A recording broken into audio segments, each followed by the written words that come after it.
Halo semua, kembali bersama saya Yeri Patinasarani, tentunya dalam program Temu Anak Bangsa. Menurut saya program yang sangat penting untuk mengambil banyak benang merah, merajut kembali keruutan yang ada, dan juga membangun narasi pengenalan satu sama lain, di mana kita tahu tidak kenal maka tidak sayang. Dan kembali bersama saya seorang sahabat yang luar biasa, seorang Habib Hussein. Selamat datang. Selamat datang. Assalamualaikum warahmatullahi wabarakatuh. Shalom buat semua. Nih senang sekali selalu kalau bersama Habib tuh semangat saya. Ya, jadi ada aura tambahan. Aura tambahan. Jadi semangatnya jadi double juga kan. Double ya. Jadi karena apalagi saya sama Bang Yeri itu selalu. Ya, kita sering buat konten bareng, tapi kali ini mohon maaf Habib minoritas di sini. Iya makanya saya minoritas. Saya mayoritas karena kita ada di portal Kristen ini. Makanya semua yang akan nonton ini orang Kristen. Orang Kristen ya. Iya. Makanya Anda minoritas. Soalnya yang nonton ya Anda juga. Dan ini kayaknya ya perdana lah, maksudnya dalam sebuah acara, tentunya dalam acara ini kehadiran seorang Habib. Kalau ngintip ke tayangan yang pertama, Habib udah jelaskan siapa Habib, dan sebenarnya dalam episode kali ini juga saya ingin mengajak teman-teman untuk makin mengenal sosok Habib Hussein ini. Hati-hati tapi Anda. Makin Populernya sebagai Habib di kalangan pemuda tersesat. Pemuda tersesat. Oh itu banyak banget ya Habib ya, umat banyak banget ya. Pemuda tersesat. Saya sampai kayak ada motor yang mau nabrak saya, kira-kira kok mau nabrak gitu. Nggak taunya dia mendekat aja gitu. Terus Bib saya pemuda tersesat katanya. Yang paling ekstrim apa Bib? Yang paling ekstrim itu sih, itu karena itu saya mau nyebrang gitu. Mau nyebrang dan saya nggak duga itu karena kan di perkampungan gitu. Di rumah saya. Terus dia kayak mau nabrak gitu. Iya. Bib, saya pemuda tersesat gitu. Iya, tapi Anda jangan nakut-nakuti gitu. Dan surprise juga di sini loh. Iya. Di sini surprise. Karena kenapa? Karena ternyata ada pemuda Kristiani yang pakai kaos pemuda tersesat. Saya merasa dakwah saya sukses. Sampai sebegitu ya Bib. Sama kalau di IG saya Bib, kadang-kadang Pak Pendeta kenalin, saya pemuda tersesat. Kalau Anda bukan pemuda, iya, kalau Anda bukan pemuda tersesat, Anda domba tersesat. Domba tersesat. Tagline-nya, domba tersesat kemudian diluruskan sama Bang Yeri. Menarik banget. Tapi, ya. Ini enggak Bang, gitu-gitu Bang, di Kristen. Maksudnya pertanyaan aneh-aneh gitu ada enggak Bang? Ada. Contohnya ada enggak yang ingat Bang? Yang aneh atau ada rada sampai lucu gitu? Aduh, ada beberapa tuh. Saya lupa sih, tapi ada. Ya mungkin karena udah pasti terinspirasi dari pemuda tersesat. Ya. Jadi biasa di belakangnya kalau nggak pemuda sesat 666 Beb. Iya. Itu ininya apa penandanya tuh. Penandanya. Iya, jadi ya ada lah. Menarik lah pemuda tersesat. Ya, jadi ini makin saya berharap teman-teman Kristen ini makin kenal sosok Habib Hussein ini. Memiliki akun YouTube Jeda Nulis, seorang penulis. Jeda Nulis. Ya. Dan contoh salah satu yang saya mau nanya langsung, tulisan yang ada di bajunya Habib Hussein. Ini musik haram. Musik haram. Boleh jelasin dikit Bib yang ada karena bukan cuma kaos ini aja, ada beberapa kaos. Ada beberapa kaos. Menyampaikan dakwah-dakwahnya. Iya. Habib, ya. Jadi musik haram itu adalah suara sendok dan garpumu ketika makan, sedangkan tetanggamu kelaparan. Nah itu musik yang haram dalam Islam. Kalau musik yang mengarahkan kepada kebaikan, ya halal-halal aja. Gitu. Jadi musik nggak semua haram. Iya. Salah satu bagian. Dan makanya kompetisi nyanyi itu selalu yang menang orang Kristen. Karena di gereja pakai musik. Musik. Sedangkan di Muslim banyak diharamkan. Gitu. Kalau di Muslim jadi kami unggul terus gitu. Iya, di Muslim kan sebagian mengharamkan. Jadi ya maklum lah kalau orang Kristen menang di musik. Gak apa-apa, urusan musik kasih orang Kristen lah. Ya, terus selain itu juga ada Islam cinta. Kita pernah bahas juga. Tapi saya menarik sekali nih, Bib, karena awal perkenalan dan perjumpaan saya dengan Habib ini, saya taunya Habib ini membahas konten atau menyuarakan Islam cinta. Boleh ceritakan sedikit nggak? Ya, jadi Islam cinta itu adalah satu semacam brand lah, Bang. Brand, oke. Karena saya kan mau masuk ke anak muda. Yeah. Anak muda ini kan nggak bisa diajak beragama terlalu serius. Yeah. Jadi makanya dia butuh satu pendekatan agama yang kiranya nggak jauh dari diri dia. Yeah. Dan ini sebenarnya adalah core utama Islam ternyata, yaitu cinta. Cinta, dan kebetulan anak muda itu kan identik dengan cinta. Yeah. Nah, makanya kemudian bikinlah yang namanya Islam cinta. Islam cinta. Kenapa saya bilang core utama Islam adalah cinta? Karena begini, banyak orang yang salah paham tentang Islam. Dan ini yang salah paham bahkan sarjana-sarjana. Ya. Misalnya sarjana-sarjana dari fenomenologi, kajian-kajian tentang fenomenologi, itu biasanya memposisikan Yahudi dan Islam sebagai agama hukum. Yahudi, oke. Agama hukum. Sedangkan Kristen sebagai agama cinta. Karena kalau Yahudi dan Islam banyaknya hukum-hukumnya. Kalau Kristen yang menonjol adalah cinta atau kasihnya. Kan. Nah, menurut saya tidak. Sebagaimana beberapa sarjana lah seperti Anne-Marie Simmel, kemudian Karen Armstrong, itu Islam tidak sepenuhnya bisa dikategorikan agama hukum, tapi juga agama cinta. Bahkan Islam itu seluruhnya cinta. Misalnya Tuhannya itu dalam Islam dikenal dengan dua sifat utama, yaitu Ar-Rahman dan Ar-Rahim, Maha Kasih dan Maha Sayang. Akar katanya satu, yaitu Rahman. Rahman itu cinta. Makanya Tuhannya itu sifat utamanya adalah Maha Cinta. Nabinya itu juga sifat utamanya adalah Ar-Rahmah, yaitu yang penuh cinta kasih. Oleh karena itu, kita meyakini Tuhan itu sangat mencintai seluruh elemen yang diciptakannya. Sehingga misalnya kalau ada orang yang mau nolong orang, nanya agamanya dulu apa, Tuhan ketika ngasih makan orang, ngasih rezeki orang, nolong orang, nggak peduli agamanya apa.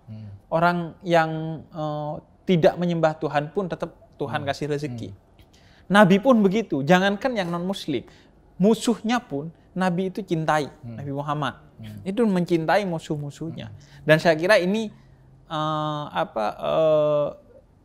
cerita yang populer kalau dalam Islam itu di Taif, Bang. Di Taif itu Nabi Muhammad dilempar batu, Nabi Muhammad membalas dengan melempar senyum. Dihina membalas dengan doa, dan dibenci membalas dengan cinta.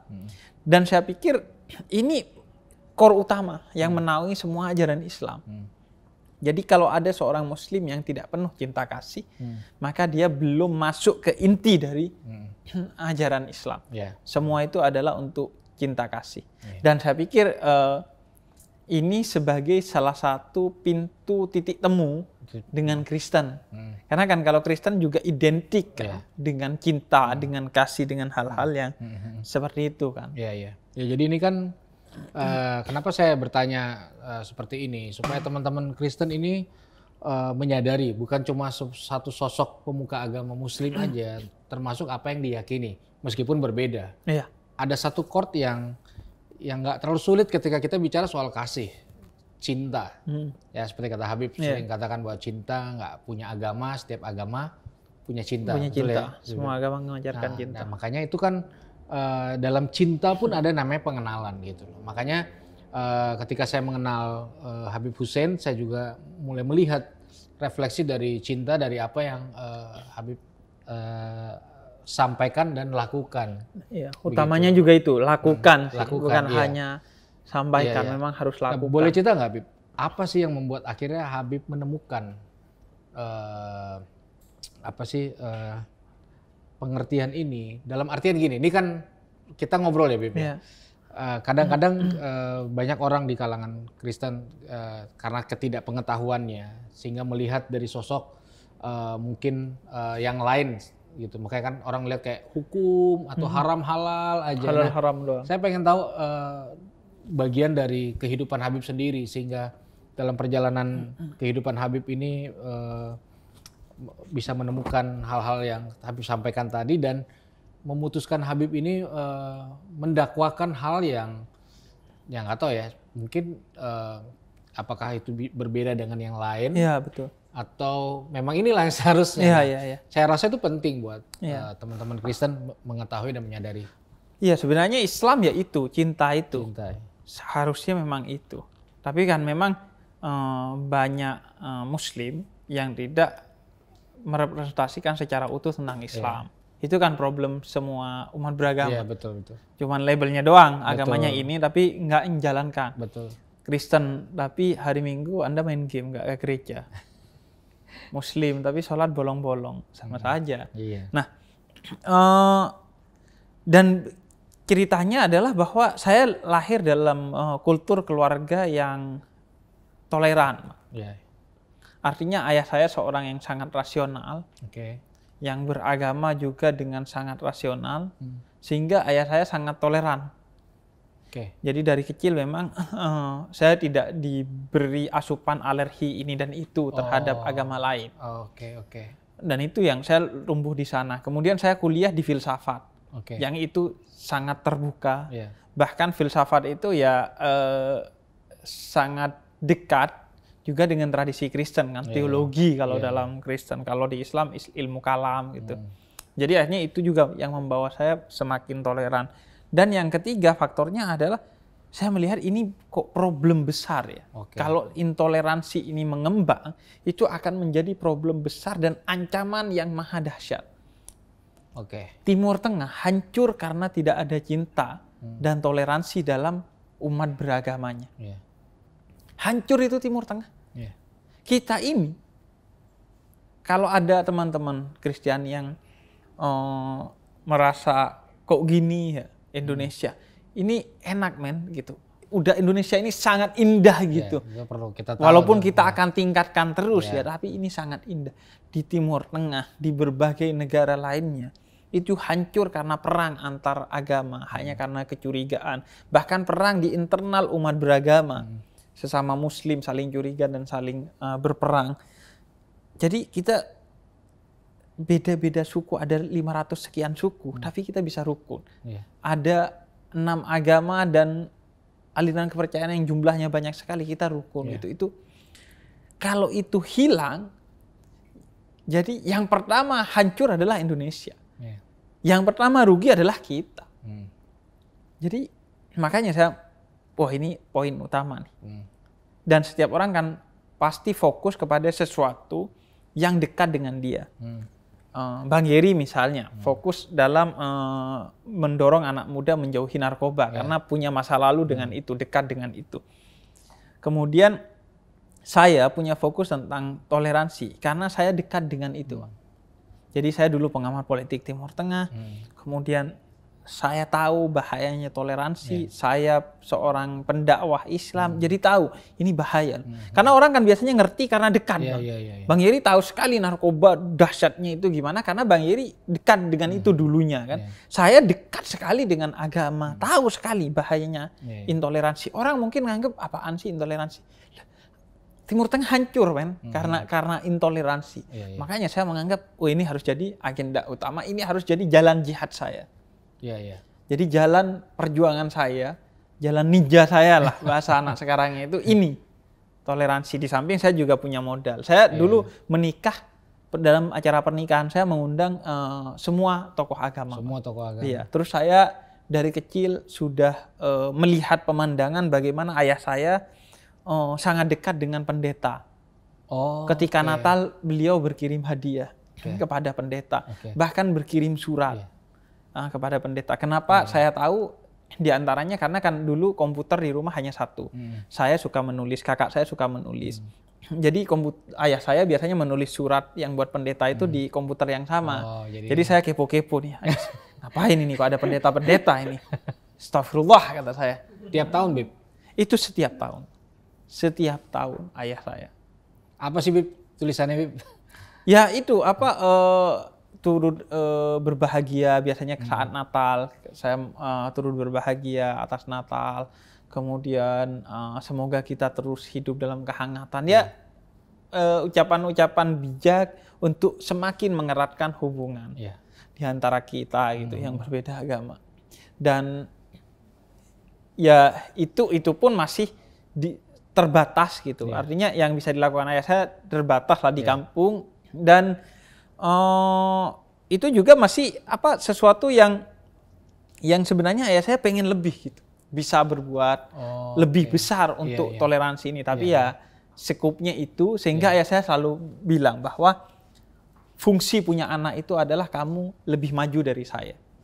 Hari esok harus lebih baik dari hari ini. Kamu harus lebih baik dari ayahmu. Maka kalau ayahmu sudah berkirim surat, berbagi hadiah dengan pendeta, maka kamu harus lebih yang bisa kamu lakukan. Makanya saya selalu mendorongkan dengan Bang Yeri untuk bikin sesuatu yang beyond toleransi. Sudah kita ini udah gak ngomongin toleransi, ngomongin gimana bikin kebaikan bersama. Karena kalau ngomongin toleransi, ayah saya sudah. Kalau saya ngomongin toleransi, berarti saya orang yang rugi dalam Islam. Siapa yang hari ininya sama dengan hari kemarin, itu rugi dalam Islam. Makanya saya tumbuh di sana, ayah saya. Jadi itu pemandangan. Makanya saya ingin juga pemandangan ini tampil di kita, di YouTube, agar kemudian ini jadi pemandangan yang inspiring.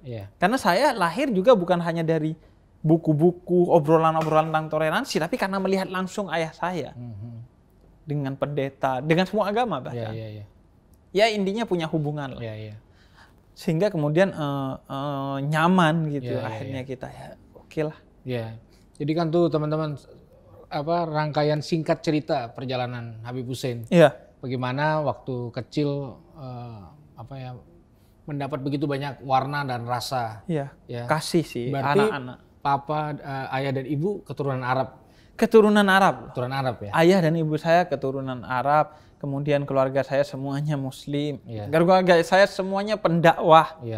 Ayah saya selama 35 tahun memimpin lembaga pendidikan sosial dan dakwah Islam. Tapi memang saya mengagumi ayah saya karena di zaman itu dan di kampung loh.